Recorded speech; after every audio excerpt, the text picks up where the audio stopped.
Hello guys. तो आज बात करते हैं नी जॉइंट एस्पिरेशन के बारे में। किस तरह से प्रोसीजर को किया जाता है और किस सेटिंग्स में इसके प्रोसीजर को किया जाता है। इसका क्या प्रोसेस होता है, किस तरह से इंडिकेशन होती हैं और कब इसको किया जाता है, ये आपने आज डिस्कस करेंगे। तो सबसे पहली चीज़ मैं बताना चाहूँगा कि नी जॉइंट एस्पिरेशन जो है, आप इस वीडियो को पूरा देखना, आपको समझ में आएगा किस बारे में ये वीडियो है और किस तरह से हम इसमें क्या करते हैं। ओके। सबसे पहले अपन ओवरव्यू देखते हैं इस प्रोसीजर का। तो प्रोसीजर में क्या होता है, नी जॉइंट एस्पिरेशन जो होता है, इसको आर्थोसेंटेसिस भी बोलते हैं। और it is a common clinical procedure perform to remove excess annual fluid from the knee joint. Knee joint से जो है, जो भी एक्स्ट्रा जो फ्लूइड होता है उसको निकालने में इसमें काम आता है।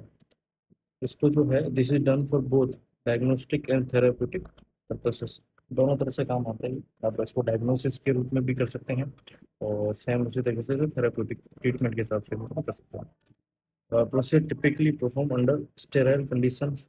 और ऑब्वियसली बात है, मेडिकल प्रोफेशनल होगा जो ट्रेंड होगा इसमें, मोस्ट प्रोबेबली जो होता है डॉक्टर होता है।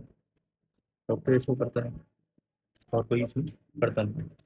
सबसे पहली चीज़ पढ़ लेते हैं कि इंडिकेशन क्या होती है। इस प्रोसेस को इंडिकेशन क्या होगी जो अपन करेंगे। सबसे पहली चीज़ है कि डायग्नोसिस जॉइंट स्वेलिंग। अगर कोई जॉइंट है जिसमें स्वेलिंग हो रखी है, काफ़ी ज़्यादा उसका जो है सूजन है जॉइंट के अंदर, चाहे वो नी जॉइंट हो चाहे कोई भी जॉइंट हो, है ना। उसमें अगर स्वेलिंग है तो स्वेलिंग को डायग्नोस करने के लिए अपन यूज़ कर सकते हैं। तो क्या क्या हो सकते हैं, क्या क्या डीडीज हो सकते हैं, डीडीज क्या हो सकते हैं, डिफरेंशियल डायग्नोसिस क्या बन सकते हैं। या तो फिर वो गाउट हो सकता है, सीडो गाउट भी हो सकता है, आर्थराइटिस, और कोई इन्फेक्शन भी होता है तब भी उसमें अपन ये चीज़ें आ सकती है। दूसरी चीज़ होती है कि रिलीफ के लिए, जैसे pain, relief of joint pressure and pain. काफ़ी जो है जॉइंट अगर ज़्यादा पेनफुल हो रहा है तो उसमें जो है इसको रिलीफ के लिए अपन यूज़ कर सकते हैं। दूसरी चीज़ है कि कुछ इंजेक्शंस अपन इंसर्ट करते हैं, जैसे मेडिकेशंस के रूप में अपन कॉर्टिकोस्टेरॉइड देते हैं या हाइलुरोनिक एसिड देते हैं।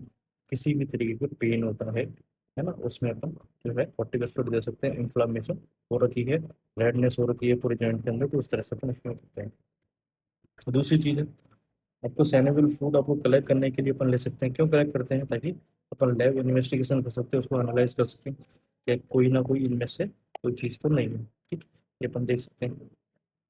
तो स्टेप्स में देखते हैं, सबसे पहले स्टेप्स क्या होती है। पहला स्टेप होता है कि पहली चीज़ तो होती है जो पेशेंट, जैसे अपन मान लेते हैं अगर नी जॉइंट की बात करते हैं, अपन नी जॉइंट के बारे में बात करते हैं। तो नी जॉइंट की जब बात करेंगे तो सबसे पहले उसको प्रिपेयर करेंगे, ट्रैप करेंगे स्टर्ल टेक्निक से। सबसे पहली चीज़ तो ये होगी। दूसरी चीज़ है कि कोई क्लिनिशियन होगा या डॉक्टर होगा, उसका ग्लव्स पहनेगा, है ना। अब जो नेडल यूज़ करेंगे अपन, वो उसको स्पेस में डालना होता है, जॉइंट जो स्पेस होता है उसमें डालना होता है। ठीक है।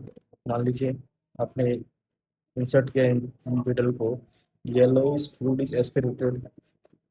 अगर येलोइश करके एस्पिरेट आता है तो सैमुअल फ्लूइड, ठीक है, बताएगा कि भाई सैमुअल फ्लूइड है, येलोइश कलर का फ्लूइड आएगा।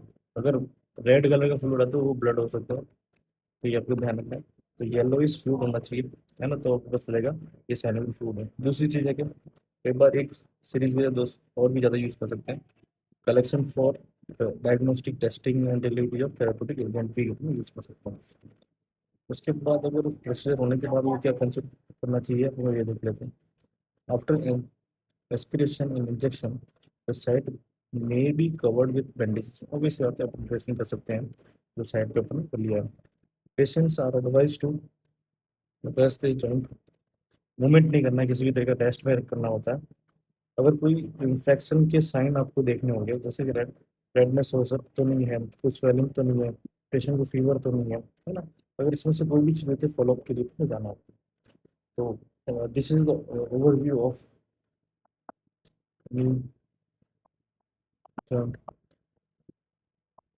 रेस्पिरेशन। आर्थोसेंटेसिस भी बोलते हैं इसको। और इसी तरीके की मेडिकल से रिलेटेड वीडियोस आप देखना चाहते हो तो मैं मेरे चैनल पर मैं डेली डालूंगा और आप देख सकते हैं वीडियोस। ठीक है।